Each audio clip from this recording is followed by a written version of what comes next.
Bonjour à tous. Un appartement détruit par les flammes hier à Dijon. 18 sapeurs-pompiers sont intervenus dans le quartier des Grésilles pour éteindre l'incendie. Par chance, l'habitation du troisième étage était inoccupée au moment des faits. L'origine du feu est toujours inconnue. L'offre de soins se renforce à l'hôpital Louis Pasteur de Dole. À partir d'avril 2026, l'établissement réalisera des actes de chirurgie pédiatrique. Les enfants de plus de 3 ans pourront donc être opérés en ambulatoire, en ORL. Le CHU de Besançon bénéficiera également de cette évolution.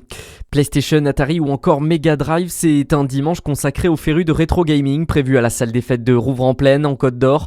Les fans de jeux vidéo sont invités à un voyage dans le temps à l'occasion de la deuxième édition de cet événement en partenariat avec l'association dijonnaise Replay.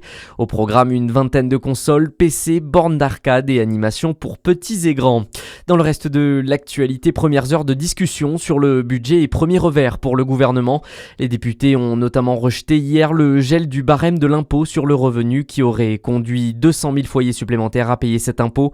L'Assemblée a également approuvé la défiscalisation de l'intégralité des heures supplémentaires, mesure qui était souhaitée par les Républicains mais qui coûtera 1 milliard d'euros selon la ministre des Comptes publics Amélie de Montchalin.